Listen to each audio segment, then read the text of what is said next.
জান্নাতের বাগান দেখিলে রাখিও কাছে মুমিনি ভাই, জান্নাতের নাম শুনিলে আশেকে মনে শান্তি পায়। আল্লাহুম্মা সাল্লি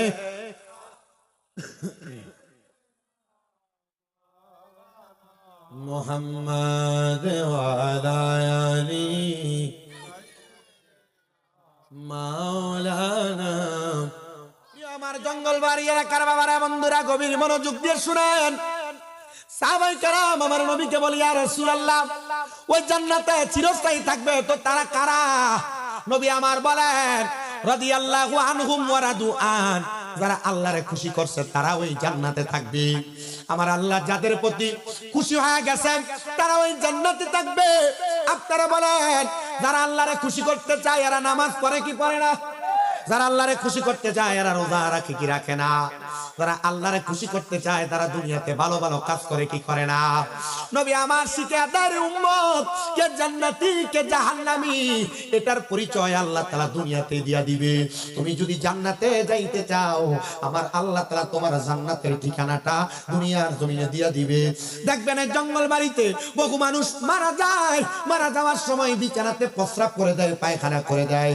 বহু মানুষ মারা যায়, মারা যাওয়ার সময় নাকে মুখে দিয়া রক্ত ছেড়া দেয়। বহু মানুষ মারা যায়, মারা যাওয়ার সময় জিহ্বায় কামড় দিয়া মরে। বহু মানুষ মারা যায়, মারা যাওয়ার সময় মানুষগুলা চোখ উল্টে দিয়া মরে। এ প্রিয় মুসলমান, আল্লাহর বুজুর্গ ডাক দিয়া কয়, মা গো, কে গো আপনি? আপনি এত বুজুর্গ মানুষ, এটা কি ওই ব্যক্তির ঘর যে ব্যক্তি ছিল একজন পেশায় কাঠুরিয়া? মহিলা কান্দে আর কয়, হুজুর 16 বছর হয়ে গেছে আমার স্বামীটা মারা গেছে, আজকে 16 বছর পরে আপনি কে এমন মানুষ আমার স্বামীর মরার খবর নিতে আসছেন? উনি ডাক দিয়া কয়, মা আমি আপনার স্বামীর কোনো খবর নিতে আসি নাই, শুধু একটা কথা আপনার স্বামী সম্পর্কে জানতে আসছি। আপনার স্বামী কি বড় নামাজি ছিল? বেরি কয়, না হুজুর। আপনার স্বামী কি বড় আমলদার ছিল? কয়, না হুজুর। মা গো মা, আপনার স্বামীর এমন কোন আমল আছে কিনা যে আমলের কারণে আপনার স্বামীটা জান্নাতে যাইতে পারে? মহিলা কই, হুজুর আমার স্বামী ছিল পেশায় একজন কাঠুরিয়া, জঙ্গলাতে কাঠ কাটতো, জঙ্গলাতে কাঠ খাইতে যে কাঠগুলা হইতো বাজারে বিক্রি কইরা রাত্রে আসার সময় চাল নিয়ে আসতো, গম নিয়ে আসতো, এগুলা দিয়ে খানা মানে আমরা রাত্রে খাইতাম।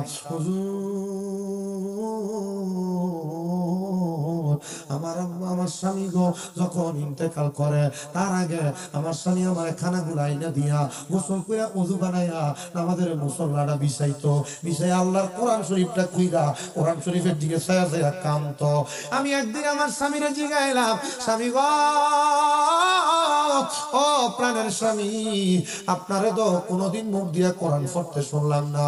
স্বামী গো, কোনোদিন আপনার কোরআন পড়ার আওয়াজ পাইলাম না। ও স্বামী, ও স্বামী, আপনি যে কোরআন পড়েন একটা বারও তো কোনোদিন শোনাইলেন না। ওদের আমি এই কথাটা বলার সাথে সাথে আমার স্বামী চোখের পানিগুলা ফালায়া ফালায়া কান্দে আর ডাক দিয়া কই, স্ত্রী গো, এই স্ত্রী, আমি যদি কোরআন পড়তে পারতাম, আমি তো শোনায়া শোনায়া পড়তাম। আমি কোরআন পড়তে পারি না, তবে আমি কোরআন দিয়ে তো পড়তে পারি না, আমি কোরআনের দিকে তাকায়া তাকে আমার শ্রীমঙ্গলের জঙ্গল বাড়ির বাবা, কোরআন যদি পড়তে না পারো খুইলা ছায়া তাইতো লাভ হবে, তাকে থাকলে লাভ হবে।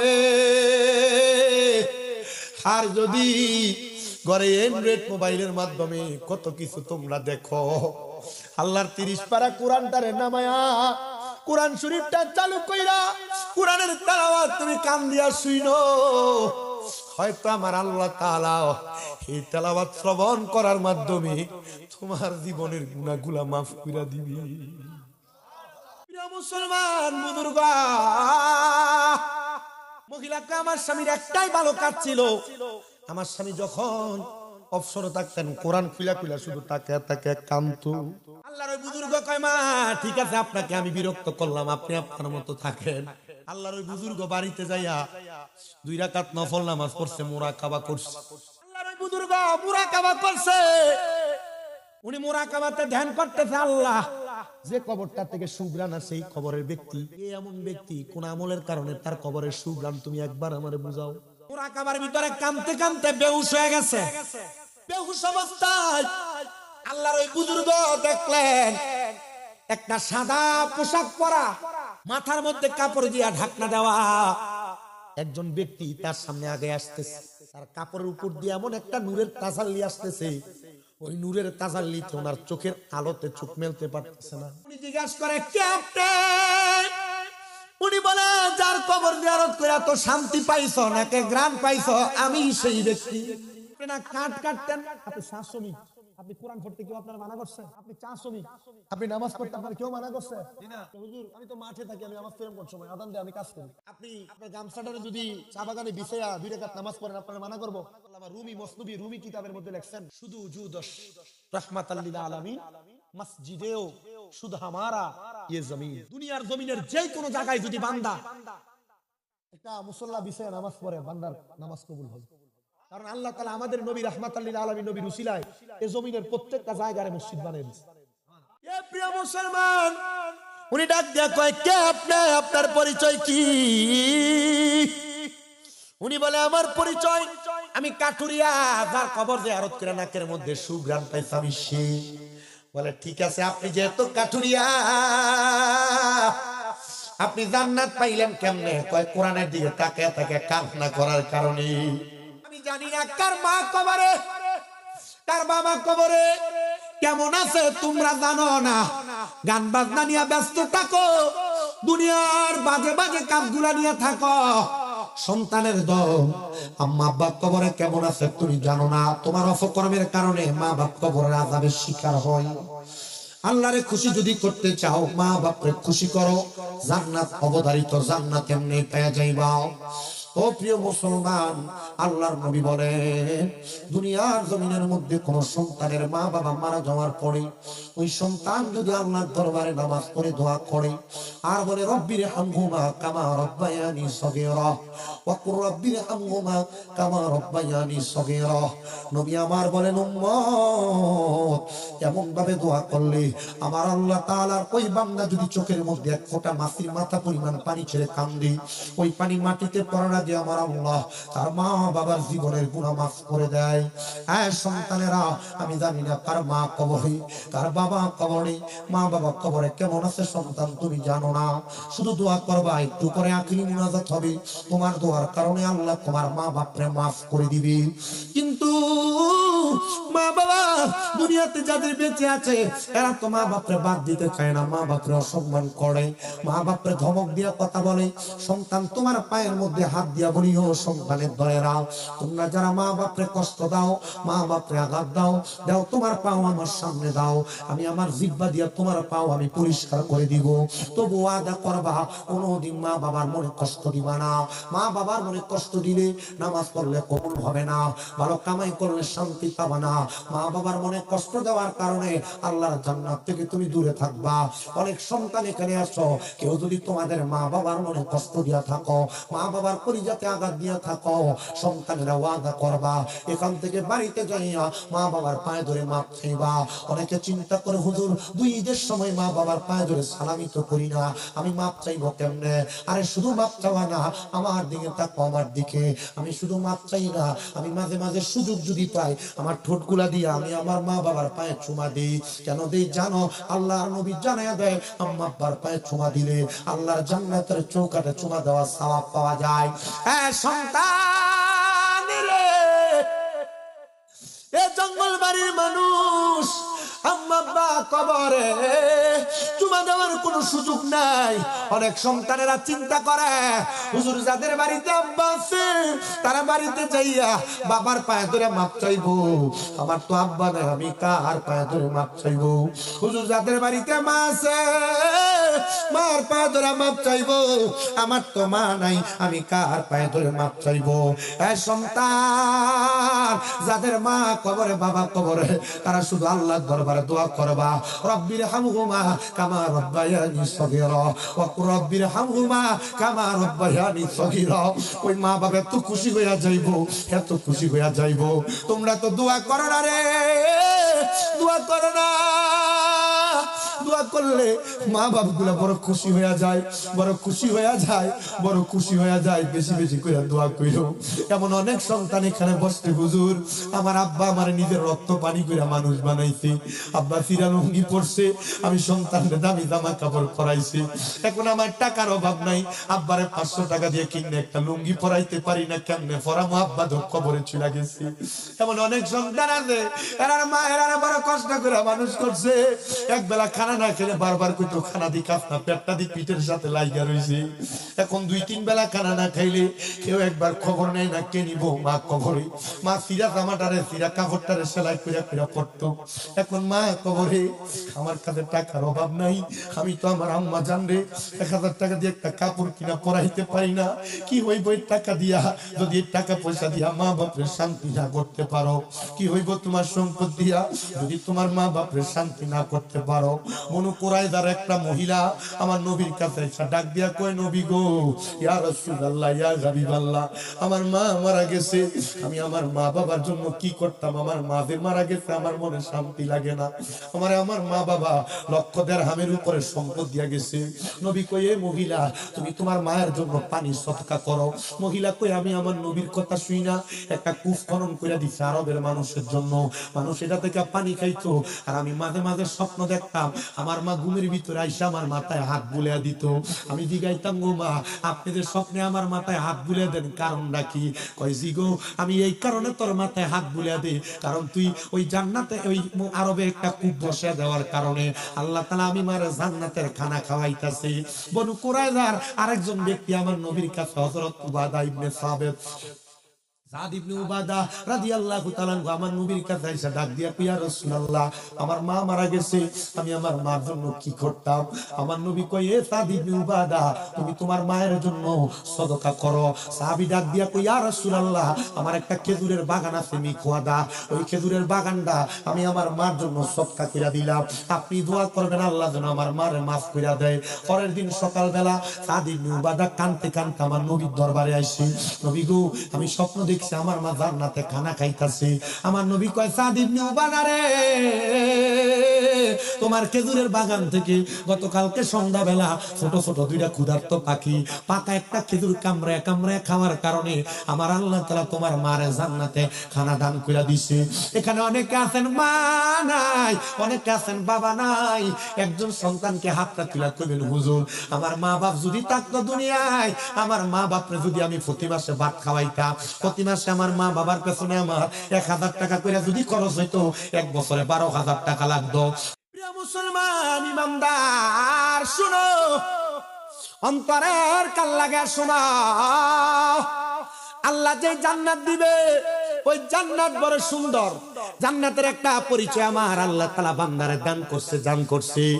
আমি যে আপনাদের এখানে সুদূর কুমিল্লা থেকে এত কষ্ট করে আসলাম, আসার আগে আমার কাছে নাম ঠিকানা পাঠাইছে আমার শাহিন ভাই না শামীম ভাই, আমার কাছে নাম ঠিকানা পাঠাইছে জঙ্গলবাড়ি।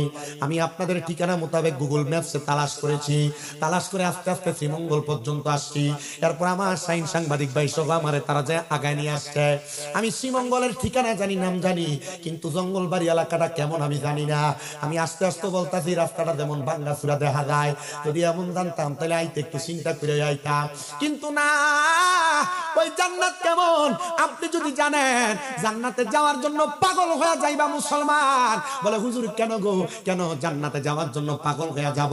তাহলে বলেন না জান্নাতটা দেখতে কেমন? আল্লাহর নবী কয়, আগে জান্নাতের নাম জানো। আল্লাহ তাআলা যারা নামাজি, যারা আমলওয়ালা, যারা মুত্তাকি, যারা ফরেজগার, যারা ঈমান আনে, আল্লাহর এক বলে জানে, আল্লাহ তারা কাউরে সেজদা দেয় না, আল্লাহ তারা কারোর কাছে চায় না, আল্লাহরে খোদা বলে জানে, আল্লাহকে প্রভু বইলা জানে, আল্লাহর প্রতি ঈমান আইনা যারা 5 ওয়াক্ত নামাজ পড়ে, আমার আল্লাহ বলেছেন জাযাউহুম, আমার পক্ষ থেকে তাদেরকে একটা পুরস্কার দেওয়া হবে। ওই পুরস্কারটার নাম হলো জান্নাতুল আদনিন, ওই পুরস্কারের নাম হলো জান্নাতুল আদন। আল্লাহ গো, ওই জান্নাতুল আদনটা দেখতে কেমন?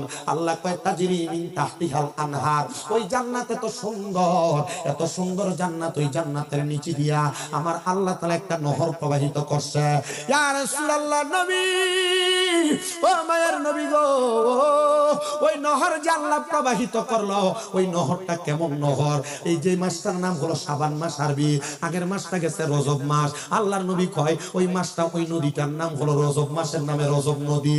ওই রজব নদীটার, রজব লিখতে যেমন 4টা হরফ লাগে, রজব নদীর মধ্যে আমার আল্লাহ তাআলা 4 প্রকারের পানি রাখছে, 4 প্রকারের পানি। জান্নাতে তো মজা, এত আরামের জায়গা। আল্লাহর নবীর সাহাবায়ে কেরাম বলে, নবী গো কোন 4 প্রকারের পানি রাখছে? বলে এক প্রকার পানির নাম হলো ইন্না আতাইনাকাল কাউসার, যে কাউসার আমার আল্লাহ নবীরে দান করছে কাউসার। নবীজি ওই কাউসারের পানি কারা পান করবে গো? নবী আমার বলে ওই কাউসারের পানি তারা পান করবে যারা দুনিয়ার জমিনের মধ্যে থাকা অবস্থায়, দুনিয়ার জমিনে থাকা অবস্থায় আল্লাহ এবং তার রাসূলের প্রতি ঈমান আনয়ন করছে। 2 নাম্বার, সারা বান্দাহুরা আমার আল্লাহ তাআলার বান্দা পবিত্র একটা পানি সারা পান করবে। ওই সারা বান্দাহুরা কারা পান করবে? যারা কোনোদিন নেশা করে নাই, যারা কোনোদিন মদ পান করে নাই, যারা কোনোদিন নেশা করে নাই, যারা কোনোদিন ইয়াবা খায় নাই, যারা কোনোদিন গাঁজা সেবন করে নাই, এক কথায় কোনো নেশা হয় এমন কোনো খাবার পান করে নাই, তারা ওই সারা বান্দাহুরা পান করবে। দুনিয়ার মানুষ নেশা করে এমন বেড়ে গেছে, নেশা করে জ্বালায় কলগুলা বাড়িতে থাকে না, চুরি করে লইয়া জায়গা, শুধু কল না কারেন্টের তারগুলা চুরি করে লইয়া যায়। আপনারা বলেন এমন নেশা কর বদমাইশ সমাজের মধ্যে আছে না নাই? শুধু আছে বললে চলবে না, এদের কারণে সমাজ নষ্ট, যুব সমাজ নষ্ট হয়, বিনষ্ট হয়। এলাকার মধ্যে বিভিন্ন রকমের, এলাকার মধ্যে বিভিন্ন রকমের বিশৃঙ্খলা তৈরি হয়। নবী আমার শিখিয়ে দেয়, তাহলে যারা নেশা করে নাই তারা ওই জান্নাতের পানিটা শরাব পান করবে। আমার নবী বলেন 3 নাম্বার আরেকটা পানি আছে, যে পানিটার নাম হলো জান্নাতের লাবান, মানে দুধ। নবী গো জান্নাতের লাবান কে পান করবে? আমার নবী কয় জান্নাতের লাবান পান করবে তারা দুনিয়ার জমিনের মধ্যে যারা কোনোদিন পরের হক মেরা মেরা খায় নাই। এমন অনেক মানুষ আছে, মানুষের জমি দখল করে, মানুষের মিথ্যা বলে তাদের টাকা কম দেয়, মানুষের মিথ্যা বলে তাদের টাকা মাইরা দেয়। এমন বহু মানুষ আছে, একজনের কাছ থেকে মাল হাতে নেয়, সম্পদ দখল করে নেয়। আল্লাহর নবী কয় যারা মানুষের সম্পদ দখল করছে এরা কোনোদিন জান্নাতের ওই মধু পান করতে পারবে না। আরেকটা পানি আছে জান্নাতের মধু। ইয়া রাসূলুল্লাহ, জান্নাতের মধু কারা পান করবে? নবী আমার বলে জান্নাতের মধু তারা পান করবে যারা কোনোদিন মিথ্যা কথা বলে নাই। 2 নাম্বার, যারা কোনোদিন গালি দেয় নাই, গালি। এই 2 প্রকারের মানুষ জান্নাতের মধু পান করবে।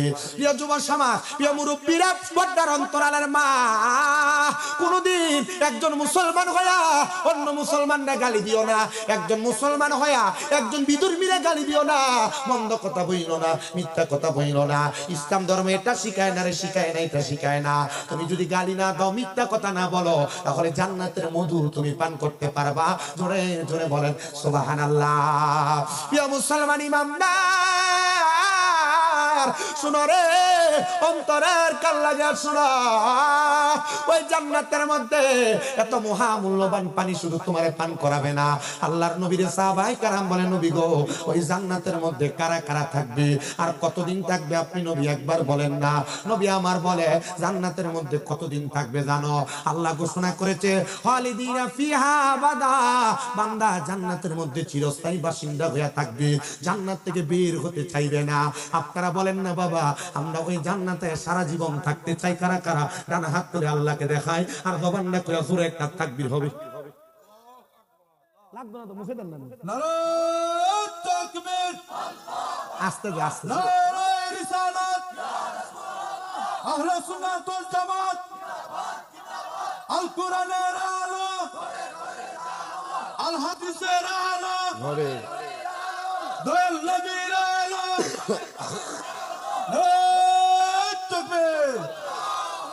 পড়েন আলহামদুলিল্লাহ। জান্নাতে আমরা সবাই যাইতে চাই, কিন্তু ফজরের নামাজ কে পড়তে চাই না। আপনারা আমার একটা সুযোগ করে দেন, যারা এই দূরে আছেন না আর পিছনের ওই যে ধরেন 4 নাম্বার বাসের পরে যারা আছেন একটু সামনে এদিক দিয়ে চলে আসে, তাহলে আমি আপনাদেরকে দেখা বুঝে কথা, আমি একদিকে তাকানো লাগতেছে, একটু এদিকে আসেন, এদিকে আমি ওয়াজ করতে মজা পাবো। সবাই একটু মুহাব্বতে দুরূদ শরীফ পড়েন। আল্লাহুম্মা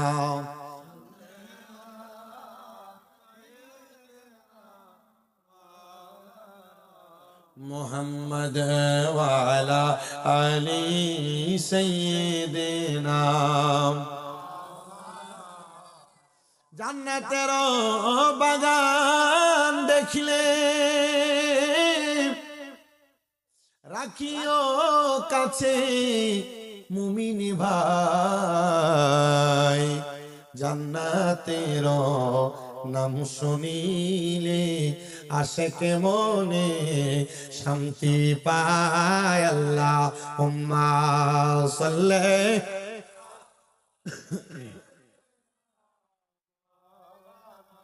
মুহাম্মাদ ওয়া আলা আলি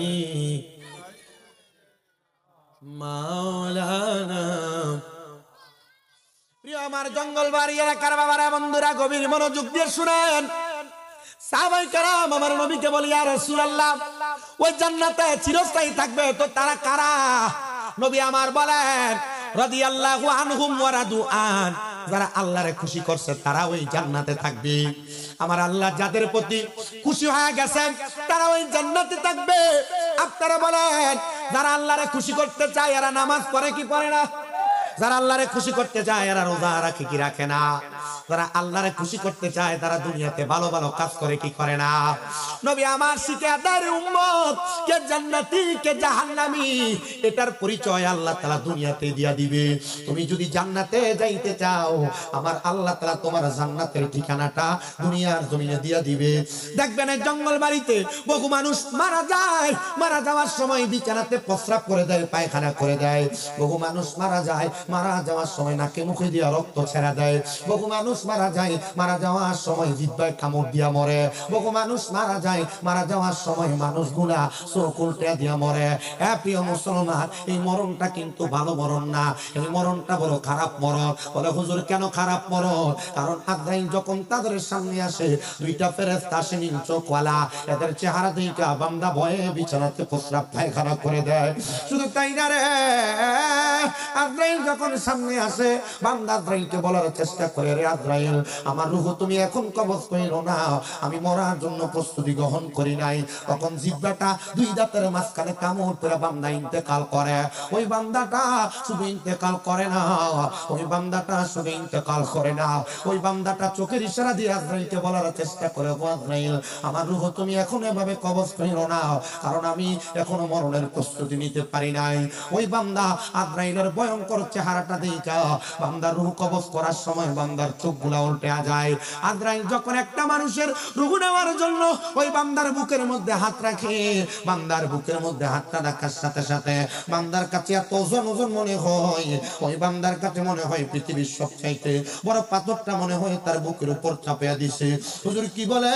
বলে হ্যাঁ হ্যাঁ হ্যাঁ, আমার আল্লাহ যখন আদম তৈরি করবে, আমরা মানুষ জাতিকে বানাইব, আমার আল্লাহ দুনিয়াতে তিনজন ফেরেশতা প্রথম পাঠাইছে। এক নাম্বার জিবরাইল, দুই নাম্বার মিকাইল, তিন নাম্বার ইসরাফিল ফেরেশতা। এই তিনজন ফেরেশতা দুনিয়াতে আইসা মাটি নেওয়ার জন্য মাটির মধ্যে যখন হাত দিছে, মাটির মধ্যে থেকে জবাব দেয়, রে এই ফেরেশতারা শোনো, আমাদেরকে নিয়ে যাও না, মানুষ বানাইবো আমার আল্লাহ তাআলা। আরে মানুষ মারামারি করবে, কাটাকাটি করবে, পিটাপিটি করবে, দিমা তারা রক্ত চলাচল করব। আল্লাহ গো, ও ফেরেশতারা তোমরা আমারে নিয়ে যাও না। ফেরেশতারা মায়া কইরা তখন মাটিকে আনে নাই, কিন্তু আমার আল্লাহ যখন আজরাইলকে দুনিয়াতে পাঠাইছে, আজরাইল একটা খাবলা দিয়া এক লগে 40 মণ মাটি নিয়ে গেছে মানুষ তৈরি করার জন্য।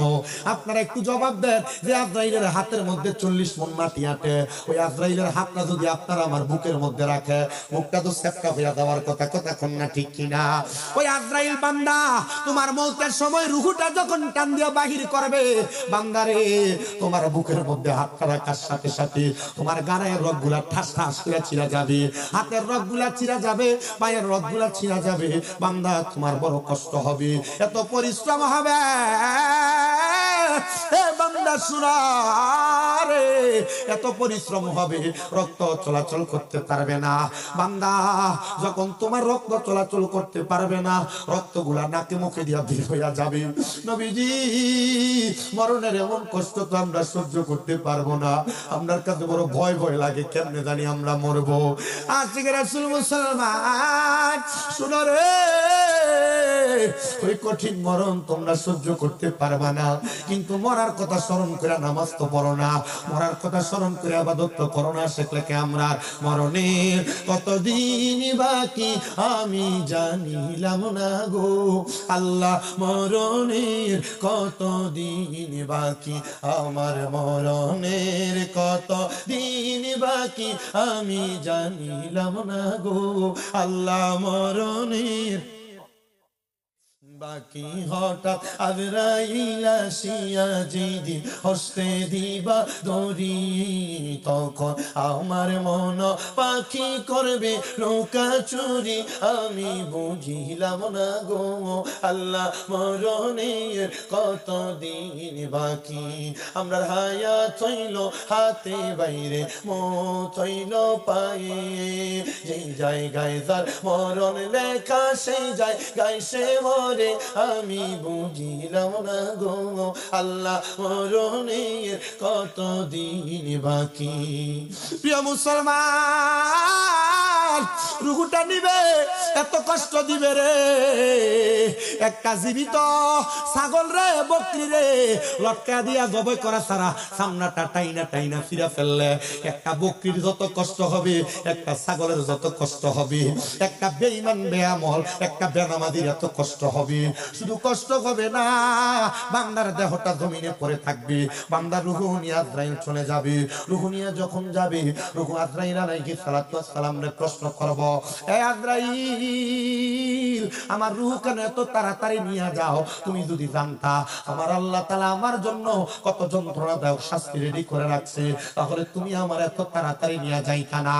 আরে আমার মুসলমান শুনো, অন্তরের কান লাগে আর শুনো রে, এবার রূহটারে যখন নিয়ে যাবে আজরাইল আলাইহিস সালাতু ওয়াস সালাম একটা কাপড় দ্বারা ওনার নাকের মধ্যে এভাবে নাক বন্ধ করে রাখবে।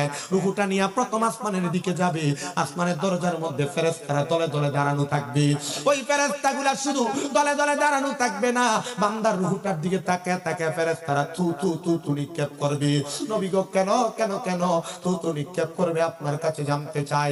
ফেরেশতারা জবাব দিবে, বান্দা গুনাহ করার কারণে বান্দার রূহটা একটা দুর্গন্ধযুক্ত রূহ হয়ে গেছে, এই জন্য আমরা বান্দার দিকে থু থু নিক্ষেপ করি। কি দেহ বানাইলা, মরার পরেও তোমার কোনো দাম নাই, কি জীবন বানাইলা, মরার পরেও তোমার কোনো দাম নাই। তোমার রূহ দেখে ফেরেশতারা থু থু দিব, তোমার রূহের দিকে ফেরেশতারা থু থু নিক্ষেপ করব। হায়রে মরণ,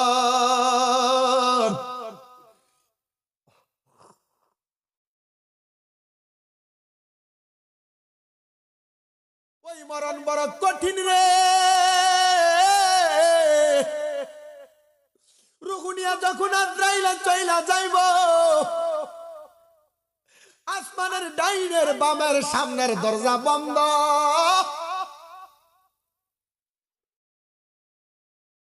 তারা ডাক দিয়া বলবে, আল্লাহ এই বান্দার রুহুটারে কি করব? এটা দুর্গন্ধযুক্ত রুহু, কেউ এই বান্দার রুহু নিয়ে যায় না। ডাক দিয়া বলবে, বান্দার ঠিকানা ফি নারি জাহান্নাম খালিদিনা ফিহা, বান্দার ঠিকানা তো জাহান্নাম, এই বান্দারে জাহান্নামের মধ্যে নিয়ে যাও। জাহান্নামী নিবে। এবার তো জান্নাতের পরিচয় জানলেন, জাহান্নামের পরিচয়টা কি একবার জানতে মন চায় না? নবী আমার কয়, জাহান্নাম এমন উত্তপ্ত জায়গা, এমন মারাত্মক ভয়ঙ্কর জায়গা, জাহান্নামের মধ্যে একটা মানুষকে যখন ফেলে দেওয়া হবে উপর থেকে, একটা পাথর জাহান্নামের উপর থেকে নিচে পর্যন্ত যাইতে 500 বছর লাগে। একটা মানুষকে জাহান্নামের উপর থেকে ছেড়ে দিলে বান্দার দেহটা নিচে পড়তে পড়তে বান্দার দেহ জ্বলে পুড়ে ছাই খাই হয়ে যাবে। বলে হুজুর কেন? সাইদে তো হয়ে যাবে, বান্দার অবস্থাটা কেমন হবে একবার তো জানতে বড় মন চাই। নবী আমার বলেন, একটা জাহান্নামী রে আমার আল্লাহ তাআলা কমপক্ষে 3000 বছর জাহান্নামের আগুনে জ্বালাইবো। 3000 বছর জাহান্নামের আগুনে যখন জ্বালাইব রে, ওই জাহান্নামের আগুনকে আমার আল্লাহ তাআলা 1000 বছর লাল রঙের আগুন ধাউ ধাউ ধাউ ধাউ করে জ্বালাইব। দাউ দাউ করে জ্বালায়া ওই জাহান্নামের আগুন রে 1000 বছর জ্বালানোর পরে জাহান্নামের আগুনের রংটারে সাদা ধোঁয়াযুক্ত আগুন বানায়া দিব। ওই ধোঁয়াযুক্ত আগুনের মধ্যে বান্দাটারে আরো 1000 বছর জ্বালায়া এবার কালো ধোঁয়াযুক্ত আগুন বানায়া দিব। এত কঠিন শাস্তি যন্ত্রণা বান্দা সহ্য করতে পারবে না। হায়রে আযাব, হায়রে কষ্ট, বান্দা শুধু কষ্ট পাবি। সাহাবায়ে কেরাম কান্দে আর ডাক দিয়া কয়, ইয়া রাসূলুল্লাহ, জাহান্নাম থেকে কি তাদেরকে মুক্তি দেওয়া হবে না? নবী আমার কয়, হ্যাঁ দেওয়া হবে। একটা বান্দারে 3000 বছর জাহান্নামে জ্বালায়া বান্দাটারে তাকাসসুর নামক একটা জায়গাতে দাঁড় করায়া দিবি। আপনি আমি যদি কোনো চুরি করি, রাস্তার মধ্যে মানুষ আমারে পিটাইলে 2-5 মিনিটে আমি চোরের দায় স্বীকার করি। একটা জাহান্নামীদেরকে জাহান্নাম থেকে বাঁচায়া যদি উদ্ধার করে দাঁড় করানো হয়, জাহান্নামী হয়তো আপনি মনে করেন বলবে আমারে মাফ করে দাও। না না না না না, জাহান্নামী তখন মাফ চাইবে না। 3টা বার একটা শব্দই বলবে, মোহে পানি, মোহে পানি, মোহে পানি। বান্দা 3 বার পানি পানি পানি বলে চিৎকার করবি। সাহাবায়ে কেরাম বলে, নবী গো, বান্দাটারে কি পানি দেওয়া হবে না? নবী আমার কয়, হ্যাঁ পানি দেওয়া হবে, পানি দেওয়া হবে।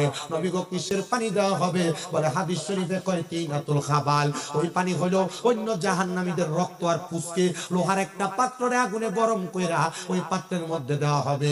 টকবক টকবক করে রক্ত পুষগুলা ফুটবে আর বলবে, এই জাহান্নামীরা নাও পান করো, রক্তগুলা খাও। জাহান্নামীরা নাও পান করো, পুষগুলা খাও। কেমনে পান করবা? কেমনে সহ্য করবা? সহ্য করার মতো ক্ষমতা তো মানুষের নাই। ও মায়ার নবী গো, এটা তো বেঈমানের অবস্থা গো নবী। যারা মুমিন, যারা মুত্তাকি, এদের অবস্থা কেমন হবে নবী গো? আমার নবী বলেন, এদের অবস্থা তো বড় আরামদায়ক হবে, এদের অবস্থা তো বড় ভালো হবে। হ্যাঁ, বয়স্ক মুরব্বী বাবারা যারা নামাজ পড়েন, হ্যাঁ যুবক ভাইরা যারা নামাজ পড়েন, হ্যাঁ পর্দার অন্তরালের মা যারা নামাজ রোজা করেন, আপনাদের মরণ কষ্টের মরণ হবে না, আপনাদের মরণ হবে বড় আরামদায়ক মরণ। হুজুর কেমন আরামদায়ক মরণ? আমার তো জানতে বড় ইচ্ছা হয়। বেঈমান বান্দা তো কষ্ট পায় মরে। আল্লাহর নবী কয়, ইমানদার যখন মরে, ইমানদার মৃত্যুবরণ করার সময় আমার আল্লাহ আজরাইলকে 1 বার 2 বার না 4 বার আজরাইলকে বান্দার সামনে পাঠাইবো, কিন্তু আজরাইল বান্দার রূহ কবজ করে নিতে পারবে না। বলে কেন গো? বলে বান্দা মুমিন হওয়ার কারণে আজরাইলকে বারবার বাধা দেওয়া হবে। তওবা নামক গাছটি আছে, পাতায় পাতায় লেখা আছে মানুষের হায়াত। ওরে সেই পাতাটা ঝরে গেলে মৃত্যুর নিশান আসবে চলে, সেই পাতাটা ঝরে গেলে মৃত্যুর নিশান আসবে চলে। শেষ হইবে তোমাদের হায়াত, পাপী উম্মত কে করিবে পার? পাপী উম্মত কে করিবে পার? কঠিন হাসরের দিনে আখিরি নবী জীবিনে পাপী উম্মত কে করিবে পার? নবী বলবে, আবু বকর তুমি লো দুজকের খবর। নবী বলবে, আবু বকর তুমি লো দুজকের খবর। উম্মতি দুজকে যায় আমার, পাপী উম্মত কে করিবে পার? পাপী উম্মত কে করিবে পার? ফুলসেরাতের কঠিন পুলে হযরত ওমর যাও না চলে, ফুলসেরাতের কঠিন পুলে হযরত ওমর যাও না চলে। আলী যাও মিজানে রূপাল্লাহ, পাপী উম্মত কে করিবে পার? একটা জবান বন্ধ রাখবেন না। আপনারা বলেন, যারা মুমিন, যারা মুত্তাকি, এদেরকে আমার নবী সুপারিশ করে জান্নাতি বানাইতে পারে কি পারে না? সবাই একটু দুরূদ শরীফ পড়েন, আল্লাহুম্মা সাল্লি আলা নবিয়ানা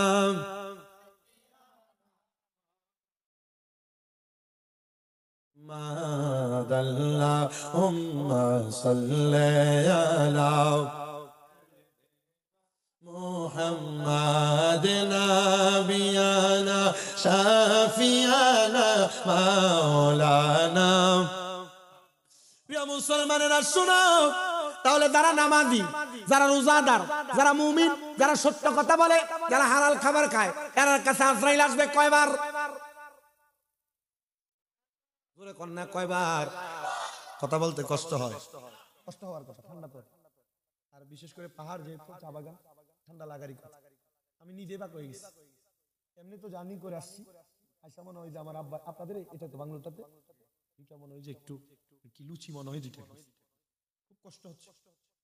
তবে আপনারা যে প্রত্যন্ত অঞ্চলে এভাবে কোরআন হাদিসের বাগান সাজান, আর আমি দোয়া করি আল্লাহ তাআলা যারা এই সাজানোর পথে যারা 2-1 টাকা করে হলো সহযোগিতা করছে, আল্লাহ যেন তাদের সবাইকে মাফ করে দেয়। আপনারা আমিন যেভাবে বলেন, এরারে মাফ করলে আপনারা মনে লস হবে, জোরে পড়েন আমিন। দোয়া করতে অলসতা করবেন না, কারণ দোয়া হচ্ছে সবচেয়ে বড় মূল্যবান ইবাদত, আর দোয়াও মুখ্য ইবাদত, দোয়া সব ইবাদতের মূল। এজন্য দোয়া করতে অলসতা করা যাবে না। আল্লাহ সবাইকে মাফ করেন। আমাকে বলছে হুজুর, এখানে শুধু আমরা মুসলিম না, এখানে সনাতন ধর্মাবলম্বী আছে, খ্রিস্টীয় ধর্মাবলম্বী আছে, অনেকে আছে, সবাই থাক, সবাই সবার মতো যার যার ধর্ম পালন করুন। আমার ইসলাম ধর্ম যে সুন্দর, এটা আমাকে প্রমাণ দিতে হবে। মানে আপনি নামাজ পড়েন না, মুসলমান দাবি করেন, আপনি ইসলাম ধর্মে আছেন, আছেন কিন্তু নামে আছেন, কামে নাই। কথা বলেন। আমাদের এরাদা যেন এটা হয়, আমরা ইবাদত করব জান্নাত পাওয়ার জন্য। নামাজ যারা পড়েন না, আপনাদের অবস্থা কি হবে? এখানে কি বাজারে কি আপনারা কথা বলে মাহফিল ডিস্টার্ব দিবেন? বইলা দেন তো একজন। তাহলে একজন মুমিনের কাছে আজরাইল আসবে কয়বার? এখনো কথা কইছে না রে ভাই। তাবারুক আছে না, মুরগি দিয়া বিরিয়ানি, না বিরিয়ানি খাওয়ার শক্তিটা একটু শেষ করে না, খাইয়ার পরে জোর বাড়াই না। প্রিয় মুসলমান ইমানদার, একটা মুমিনের কাছে, একটা ইমানদারের কাছে আজরাইল আসবে 4 বার। কেমনে? আল্লাহ তাআলার ওই বান্দার যখন হায়াত শেষ হয়ে যাবে, ওই বান্দাটা রূহ কবজ করার জন্য আজরাইল আসবে। আজরাইল আসার আগে আমার আল্লাহ বান্দাটার সামনে 2টা ফেরেশতা পাঠাইব সুন্দর। একটা ফেরেশতা বান্দার মাথার কাছে বসবে, আরেকটা ফেরেশতা বান্দার নাকের আগাতে বসবে। বান্দার সামনে যখন বসবে, আজরাইল আইসা বান্দার বুকটার ভিতরে থাবা দিয়া ধরবে রে। ওই বান্দার বুকের মধ্য থেকে 2জন ফেরেশতা আইসা ডাক দিয়া বলবে, আজরাইল এই বান্দার বুক দিয়া রূহ নিতে পারবা না। বলে কেন? বলে বান্দার বুকের মধ্যে আল্লাহ নবীর ভালোবাসা আছে। আজরাইল ফিরে যাবে, আবার আসবে, আয়েশা বান্দার সবচাইতে আকর্ষণীয় জায়গা চেহারা, এই চেহারা বরাবর হামলা কইরা বান্দা রূহ নেওয়ার চেষ্টা করবে। বান্দার কপাল থেকে আবার 2টা ফেরেশতা জবাব দিবে, এ আজরাইল বান্দার কপাল দিয়া রূহ নিতে পারবা না। বলে কেন গো? বলে বান্দার কপাল দিয়া বান্দা 5 ওয়াক্ত নামাজের সিজদা দিছে, বান্দার কপালে নামাজের নূর আছে, এই নূর টাকার কারণে বান্দার কপাল দিয়া আমি রূহ বাহির করতে দিতাম না। এবার যখন বান্দার রূহ আবার কপাল দিয়া নিবে না, ফিরে যাবে আজরাইল। ফিরে যাওয়ার সাথে সাথে এবার আজরাইল আবার আগমন করবে। আগমন কইরা বান্দার ডান বাহু বরাবর হাত দিবে রূহ কবজ করার জন্য। ডান দিক থেকে জবাব আসবে, আজরাইল বান্দার ডান দিক দিয়ে রূহ তো কবজ করা যাবে না। বলে কেন কেন কেন? বলে বান্দার ডান হাতে দান করেছে, বান্দার দানের ফজিলত আছে, এই জন্য বান্দার ডান দিক দিয়ে রূহ কবজ করা যাবে না। বান্দার বাম হাত বরাবর 4বার হামলা করবে রূহ নেওয়ার জন্য। 4বার বান্দার বাহু থেকে বাম দিক থেকে জবাব দিবে, আজরাইল বান্দার বাম দিক দিয়ে রূহ নিতে পারবা না, কারণ বান্দার বাম দিকে তার মা বাবার খেদমত আছে, এই জন্য বান্দার বাম দিক দিয়ে তুমি রূহ নিতে পারবা না। আজরাইল বলবে, আল্লাহ ও আল্লাহ গো, আমি তো বান্দার রূহ বাহির করতে পারি না। আল্লাহ জানে আদি করে, এ আজরাইল শুনো, বান্দার রূহ তুমি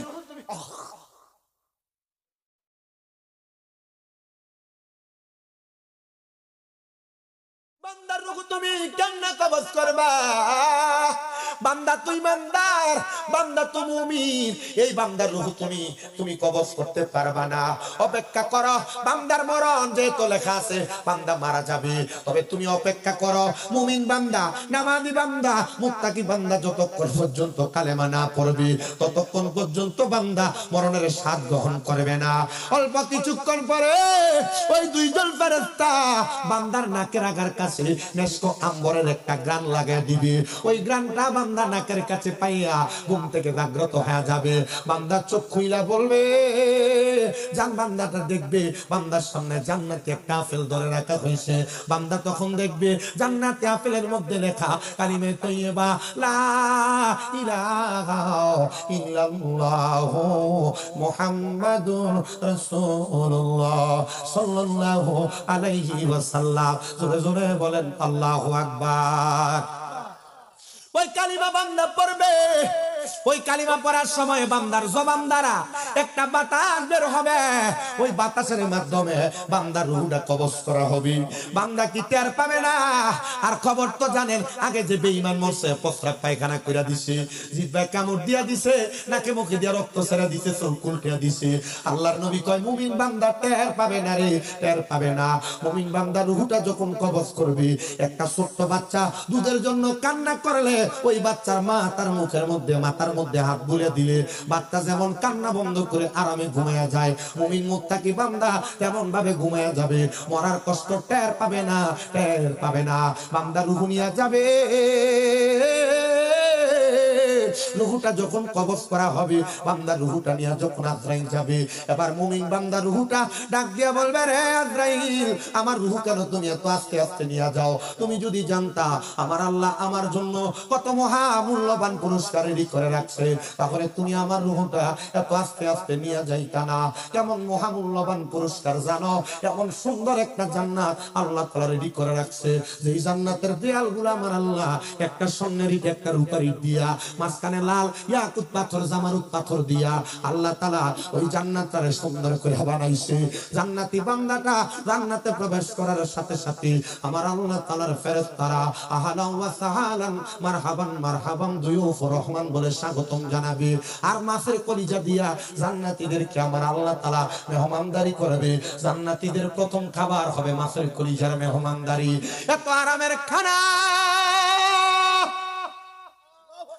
এত মহামূল্যবান আরাম, বান্দা কোনো কিছু খাইবার ইচ্ছা হবে, বান্দা শুধু মনে মনে আরাধনা করবে। বান্দার চোখের সামনে জান্নাতি খানাগুলা বাইসা থাকবে, কোনটা মনে চায় বান্দা শুধু নিবে, খাইতেই থাকবে, খাইতেই থাকবে। জান্নাতীদের কি পেটের মধ্যে ক্ষুধা লাগার পর, খাওয়ার পর প্রস্রাব পায়খানার ব্যাগ হবে না? নবী আমার কয় না, জান্নাতীর একটা ঢেকুর দিবে, ঢেকুরের সাথে জান্নাতীদের খানা আবার পেট থেকে নিবারণ হয়ে যাবে। আহারে এত আরাম, এত আরাম। আল্লাহর নবী কয় জান্নাতীদেরকে শুধু এত আরাম দেওয়া হবে না, আমার আল্লাহ তাআলা এক একটা জান্নাতীদের জন্য জান্নাতের 40টা কইরা হুর রাখছে, বউ বানাইয়া দিব। এক একটা জান্নাতের 40টা জান্নাতি হুর দিবে, বউ বানাইয়া। তো নবী যখন এই কথা বলছে, নবীজির দরবারের মহিলা সাহাবায়ে কেরাম নবীজি প্রশ্ন করে, ইয়া রাসূলুল্লাহ, আমরা জামাইরা তো ভালোবাসি, কিন্তু আল্লাহ তাআলা জান্নাতের ভিতরে এই জান্নাতের হুর দিব আমার স্বামীরে বউ বানায়া, তা আমি কি করব? নবী কয়, মহিলারা না, শুধু হুর রে তোমার স্বামীর খেদমতের জন্য দিবে। তুমি যদি তোমার স্বামীর খেদমত করো, স্বামীর কথা শোনো, স্বামীর অবাধ্য না হও, স্বামীরে ধমক না দাও, স্বামীরে গালি না দাও, যদি স্বামীর আদেশ মেনে চলো, তাহলে ওই 40 জনের সর্দার আল্লাহ তুমি মহিলারে বানাবে।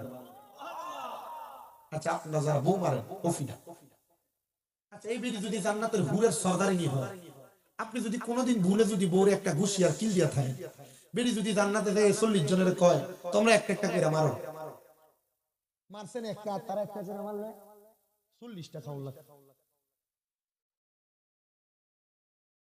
এ প্রিয় মুসলমান ইমানদার, গভীর রজনী হওয়ার সত্ত্বেও আমি আমার বয়ানের ইতি টানবো আপনাদের কাছে। আর একটু সময় দিবেন নি? কয়টা মেঘ ধরছি? কয়টা ধরছি? আমি টাইম দেখি 12টা বলে মেঘ। তুমি টাইম কমাইতেছো ঠিক না? 11টা মেঘ ধরছি, কইছে না কি হচ্ছে? এখন তো 12টাই বাজে। 10টা 51 মাইক ধরছে, 12টা বাজ। আমি যতটুকু শুনলাম আর কি, 4 শ্রমিক আছেন এখানে, আগামীকালকে কাজে যান, ছুটি আছে, একে মাহফিল উপলক্ষে বন্ধ দিছে, সাপ্তাহিক ছুটি, আলহামদুলিল্লাহ। কোন আর কোন আলহামদুলিল্লাহ। না আপনারা তো যেহেতু আসছেন, আপনারা যদি আমাকে সময় দেন আমি আরেকটু কথা বলবো। আমরা যারা মুসলমান দাবি করি, আমাদের ধর্ম একটা গ্রন্থ আছে, ধর্মগ্রন্থের নাম কি? এমন অনেক ঘর আছে এই জঙ্গল বাড়িতে যারা কোরআন শরীফ গত রমজানে নামায় রাখছে, এখন আর খুলেনি। আছে না? আপনার কাছে কি মনে হয় এরা ভালোভাবে মরবো? বছরে একবারও? প্রিয় মুসলমান, জান্নাতি মেহমান হবে তারা, আল্লাহর কোরআনকে মুহাব্বত করবে যারা, আল্লাহর কোরআনকে ভালোবাসবে যারা, কোরআনের সঙ্গে মুহাব্বতের সম্পর্ক রাখবে যারা। এবার বলে আমরা মুহাব্বতের সম্পর্ক রাখতে চাই কি চাই না? জোরে কন্যা বাবা, চাই কি চাই না? এই মহামূল্যবান গ্রন্থের সাথে সম্পর্ক রাখলে, এই কোরআন তেলাওয়াত করলে, এই কোরআন পড়লে, কোরআনের আইন মোতাবেক চললে, আমার আল্লাহ তাআলা একটা বান্দারে কত সম্মানিত বানায়, একটা ইজ্জতওয়ালা বানায়। শুনো প্রিয় মুসলমান, ইমানদারের একটু অন্তরে কানটা লাগায় শোনো, আল্লাহর একজন বুজুর্গ বান্দা, যিনি দুনিয়ার জমিনের মধ্যে যেখানেই কবর দেখতেন, কবরের সামনে দাঁড়ায় দাঁড়ায় কবর জিয়ারত করতেন। কুনতুনা হাইতুকুম আন জিয়ারাতুল কুবুরি, আল্লাহর নবী ইসলামের প্রথম দিকে কবর জিয়ারত করতে নিষেধ করছে। যতক্ষণ আমার নবী দেখছে কবর জিয়ারত করলে মরার কথা স্মরণ হয়, আমার নবী কয় ফাজুরুহা, এবার তোমরা বেশি বেশি করে কবর জিয়ারত করো। কবর জিয়ারত করলে লাভ হয়, কবর জিয়ারত করলে লাভ হয়, মুসিবত দূর হয়, মরার কথা স্মরণ হয়, কবরবাসীরা মাফ পায়। কবরবাসী মাফ পাইলে আপনার জন্য তারা কবর থেকে দোয়া করে, আল্লাহ যে আমার লেগে দোয়া করছে তুমি তারারেও মাফ করে দাও। জোরে জোরে কম সুবহানাল্লাহ। কিন্তু অনেক সন্তান আছে মা বাপরে মাটি দিয়ে আজকে মা ফিরে বসছে, গোরস্থানের সামনে নিলে মা বাবার কবর কোনটা চিনিয়া দিতে পারবে না। দুই ঈদের সময় তারা মা বাবার কবরের কাছে কোনোদিন যায় না। সন্তানের দল তুমি জালেম হিসেবে কবরে ওঠা লাগবে। বলে হুজুর কেন? কারণ একটা মা বাবার জন্য যখন কোনো সন্তান হাত বাড়ায় দোয়া করে, দোয়া আল্লাহর নবী কয় একটা সমুদ্রের ভিতরে ডুবে যাচ্ছে একটা ব্যক্তি, হঠাৎ করে নৌকা লইয়া যায় তার উদ্ধার করলে ওই ব্যক্তি যত খুশি হয়, কোন মা বাপ মরার পরে তার সন্তানেরা ওই মা বাবার জন্য দোয়া করলে ওই ডুবন্ত ব্যক্তির থেকে বেশি খুশি তার মা বাবা হয়।